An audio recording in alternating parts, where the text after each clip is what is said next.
सासूला वाचवण्यासाठी सून बिबट्याला भिडली. पुण्यातील शिरूरमधून एक धक्कादायक घटना व्हायरल झाली. उन्हाळ्याचे दिवस, सासू पलंगावर अंगणात झोपलेली. अचानक तिथे एक बिबट्या आला. बिबट्या झेप टाकणारच तेवढ्यात घरातून सून पळत आली. त्यानंतर सुनेनं जे केलं ते पाहून अख्खा महाराष्ट्र थक्क झालाय. आज टीव्हीवर मालिकांमध्ये सासू सुनांचे भांडणं दाखवले जातात. सासू सुनेचं नातं म्हणजे विळ्या भोपळ्यासारखं नातं. सासू नेहमी सुनेला टोमण्या मारते तर सून नेहमी सासू विषयी वाईट बोलते असं समीकरण दाखवलं जातं. पण या सुनेने आपल्या सासूसाठी जे केलं ते पाहून सगळ्यांना आश्चर्याचा धक्का बसलाय. खरं तर चांगली सून फक्त पुस्तकात असतं अशा चर्चा केल्या जातात. खऱ्या लाईफ मध्ये सून ती सूनच असते. सुनेला मुलीसारखं वागवलं तरी ती तिला जे करायचं तेच करते. पण पुण्यातील शिरूर मधल्या या घटनेने दाखवून दिलंय की आज या जगातही एक चांगली आणि शूर सून असू शकते. आज आम्ही तुम्हाला एक अशा रिअल लाईफ सुपर सून आणि तिच्या मुलाबद्दल माहिती सांगणार आहोत की ज्याने आपल्या सासूला मृत्यूच्या दारातून मागे आणलं. जिथे सासूसाठी एक सून बिबट्यालाच भिडली. तिने अचानक असं काही केलं जो थरार अक्षरशः सीसीटीव्ही कॅमेऱ्यात काही झाला. जेव्हा बिबट्या एखाद्याच्या अंगावर झडप घेत असतो असं दृश्य दिसल्यानंतर महिला सोडा पुरुष देखील घाबरून पळून जातात. पण या महिलेने तिच्या सासूला वाचवण्यासाठी असं काहीतरी केलं की ज्याने तिची सासू तर वाचलीच, जिचं नाव संपूर्ण महाराष्ट्रामध्ये व्हायरल झालं.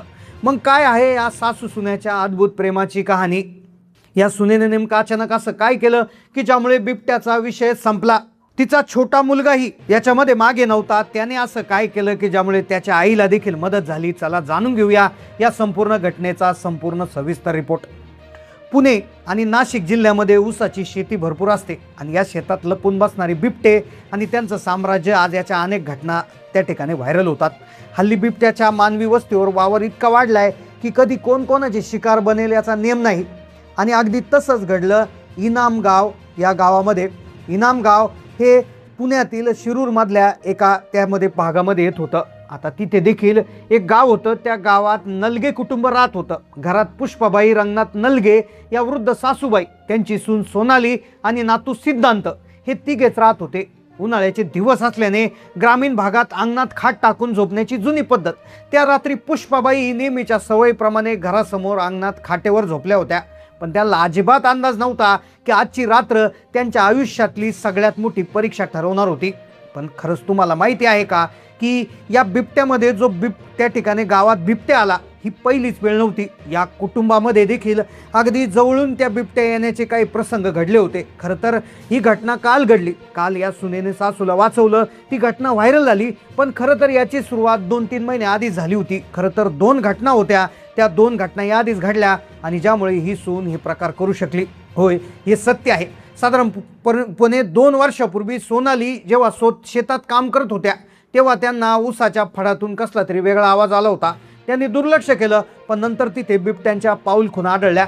आणि खरं तर ही घटना 2 वर्षापूर्वीची की ज्यावेळेस त्यांचा आणि बिबट्यांचा सामना झाला होता आणि त्यावेळेस त्यांनी स्वतःला कसं तरी बचावलं होतं. पण त्याच वेळेस दुसरी घटना सिद्धांतची.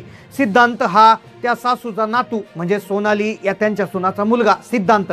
हा सिद्धांत जेव्हा लहान होता तेव्हा घराच्या मागच्या बाजूला एका लांडग्याने हल्ला करण्याचा प्रयत्न केला. पण त्यावेळेस पुष्पाबाईंनी आरडाओरडा करून त्याला वाचवलं होतं. जणू या कुटुंबाची आधीपासून निसर्ग परीक्षा घेत होता की काय अशी त्या ठिकाणी शंका निर्माण झाली होती. पण ही घटना काल घडली जेव्हा एका सासूसाठी जीवाची बाजी लावून सुनेनं कशा पद्धतीनं वाचवलं. अचानक बिबट्या हल्ला करणार तेवढ्यात सुनेनं असं काय केलं की बिबट्याचा जागेवर खेळ खल्लास झाला. त्यांनी काय केलं नेमकं हे सगळं समोर येणार होतं.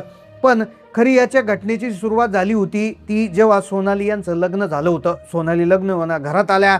खरं तर सासू सुनेचे टोमणे किंवा भांडणं या गोष्टी आज आपण दररोज ऐकतो. पण सासू आणि सूनबाईचं हे जे नातं होतं या नात्याची जी कहाणी होती ती खरं लग्न झाल्यानंतर सुरू झाली होती.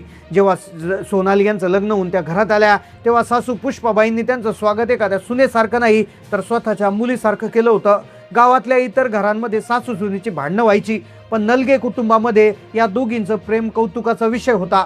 सोनाली नेहमी म्हणायची माझ्या सासूबाईंनी मला कधी आईची उणीव भासू दिली नाही. पण या प्रेमाची किंमत एवढी मोठी चुकवावी लागेल याचा विचार कोणी केला नव्हता. पुष्पाबाई नेहमी सोनालीला मुलीसारखं वागवायच्या. तिला कमी अधिक विचारायच्या. तिची कधी त्या लाड करायच्या. अगदी संपूर्ण गावामध्ये या सासू सुनाच्या प्रेमाची चर्चा होती. पण कोणाला माहीत नव्हतं की सासूने दिलेलं हे प्रेम, मुलीसारखी दिलेली वागणूक सोनालीला एक दिवस तिच्या जीवावर उदार होऊन तिच्यासाठी मदत करावी लागणार याची कल्पना कोणाला नव्हती. लग्न झाल्यापासून अतिशय प्रेमानं आनंदाने ती तिथे राहत होती आणि अक्षरशः मग तिच्यासोबत हा प्रसंग घडणार होता याची कल्पना नव्हती. अखेर तो दिवस आता उजाडला होता, ज्या दिवशी रात्रीचे ठीक 2 वाजले होते. गावातले कुत्रे अचानक भुकायचे बंद झाले होते. एक भयानक आणि गूढ शांतता पसरली होती. हवेत एक विचित्र दुर्गंधी सुटली होती. बिबट्या अगदी जवळ आला होता. काळोखीची सावली, आजीची ती किंचाळी, सगळं समोर येणार होतं आणि सून आपल्या जीवावर उदार होऊन आपल्या सासूला वाचवणार होती. त्या रात्री पुष्पाबाई गाढ झोपल्या होत्या. त्या रात्री त्या बाहेरच झोपायला गेल्या.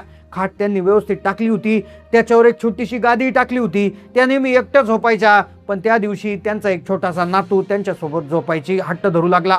पुष्पाबाई म्हणाल्या, अरे बाळा तू घरात झोप, पण तो म्हणाला, नाही आजी मला तुझ्या शेजारी झोपायचं. आणि त्या नातूचा हट्ट धरून पुष्पाबाई त्याला शेजारी घेऊन झोपल्या होत्या. साधारणपणे 11-12 वाजता त्यांना झोप लागली. नेटका डोळा लागलाच होता की 2 वाजता त्या गाढ झोपेत असतानाच त्यांना भास झाला की त्यांच्या खाटे शेजारी कुणीतरी उभा आहे. त्यांनी हळूच डोळे उघडले. अंधारात समोरच्या माणसाची नाही तर एका 4 पायाच्या हिंस्र प्राण्याची आकृती उभी होती. तो बिबट्या होता. बिबट्याने पुष्पाबाईच्या अंगावर झडप घालण्यासाठी आपली पोझिशन घेतली. तो 2 पाऊल मागे सरकला. अचानक तोंड पुढे करू लागला. आता तो उडी मारणार. पुष्पाबाईच्या अंगातून भीतीची थंड लाट उसळली. त्यांची वाचाच बसली. तोंडातून आवाजच निघत नसता. काहीच त्यांना समजत नव्हतं. पण म्हणतात ना, काळ आला होता पण वेळ आली नव्हती. पुष्पाबाईंनी स्वतःच्या जीवाची पर्वा न केली त्या खाटेवरून बाजूला सरकल्या. तेव्हा बिबट्याने त्यांच्या डोळ्यात डोळे घालून बघितलं होतं. आता बिबट्याला समजलं होतं की ही म्हातारी आता पलंगाच्या खाली निघून जात आहे. बिबट्या पुढे सरकला. आता पुष्पाबाईंना समजलं होतं की आपण जर ताबडतोब हालचाल केली नाही तर या बिबट्याच्या जबड्यामध्ये आपला काळ होऊ शकतो. त्यांनी खाटेवरून तटकन उठत बाजूला उडी मारली आणि ओरडू लागल्या, बिबट्या बिबट्या बिबट्या. आजीच्या तोंडून निघालेला तो घाबरा स्वर घराच्या आत झोपलेल्या सुनबाई सोनाली आणि नातू सिद्धांतच्या कानावर पडला. सामान्यतः बिबट्या समोर दिसल्यावर माणूस जागच्या जागी गुठून जातो, स्वतःचा जीव वाचवायला पळतो. पण आतून धावत आलेल्या सुनेने जे काही हातात घेतलं त्याने बिबट्या चक्रावून गेला. मग अखेर त्या रात्री काय घडलं होतं आता पाहूयात. त्या रात्रीचा नेमका थरार आणि सत्य. आजी ओरडल्या. आत पाणी पिण्यासाठी उठलेला नातू सिद्धांत खडकन बाहेर आला. त्याने पाहिलं एक महाकाय बिबट्या आजीच्या अगदी जवळ उभा होता. सिद्धांतने न घाबरता जोरात आरडाओरडा करायला सुरुवात केली. त्याच्या आवाजाने संपूर्ण कुटुंब, आजूबाजूचे लोक जागे झाले. त्याच वेळी आतून सुनबाई सोनाली बाहेर आली. डोळ्याच्या समोर सासूच्या तोंडाजवळ बिबट्या उभा. ते पाहून तिच्या अंगात जणू भवानी संचारली. तिने आजूबाजूला न पाहता अंगणात पडलेली एक लाकडी काठी हातामध्ये घेतली. सासूला वाचवण्यासाठी ती स्वतःचा जीव धोक्यात घालून थेट बिबट्याच्या अंगावर धावून गेली. सासू आणि सुनेचे अद्भुत रूप पाहून आणि नातू सिद्धांतच्या जोरदार ओरडण्यामुळे बिबट्या पुरता गोंधळला. मानवी वस्तू शिकार करायला आलेला या वन्य प्राण्याला अशा प्रतिहल्ल्याची अजिबात अपेक्षा नव्हती. तो काही सेकंद तिथेच थांबला. त्याने सिद्धांतकडे आणि मग काठी घेऊन धावणाऱ्या सोनालीकडे पाहिलं. सोनालीच्या डोळ्यातला अंगार, सिद्धांतचा आरडाओरडा यामुळे बिबट्याची हिंमत खचली. त्याने तिथेच एक मोठी उडी मारली आणि अंगणातून अंधाराचा फायदा घेत शेताच्या दिशेने धूम ठोकली. स्वतः आजीने थरार सांगताना म्हणल्या की वाघ आला होता पण माझा त्या ठिकाणी काळ आला नव्हता असं त्या म्हणाल्या. माझी सून नसती तर मी वाचले नसते असं तिने सांगितलं. हा थरार नलगे यांच्या अंगात असणाऱ्या अनेक लोकांनी पाहिला आणि अक्षरशः लोकांनी त्या ठिकाणी याचं कौतुक केलं. टीव्हीमध्ये, मालिकांमध्ये सासू आणि सुनेमधलं वैर असतं आणि कारस्थानं दाखवली जातात, पण प्रत्यक्ष जीवनात नलगे कुटुंबातील सुनबाई सोनाली यांनी आपल्या सासूवर असणाऱ्या अथांग मायेपोटी जे धाडस दाखवलं ते खरंच वाखाणण्याजोग आहे. समोर साक्षात मृत्यू उभा असताना स्वतःच्या जीवाची पर्वा न करता सासूसाठी बिबट्याशी भेटणाऱ्या या सुपर सुनेचं आणि या न घाबरणाऱ्या नातवाचा संपूर्ण महाराष्ट्रात कौतुक होत आहे. हा रिपोर्ट आपल्याला हेच शिकवतो की जिथं खरं प्रेम आणि नातं असतं तिथं काळही पराभूत होऊन परत जात असतो. तर ही घटना ऐकून तुम्हाला काय वाटलं? तुमच्या भागामध्ये अशी एखादी घटना घडली होती का? नक्की कमेंटच्या माध्यमातून कळवा. चॅनलला नवीन असेल तर सबस्क्राईब करा. धन्यवाद.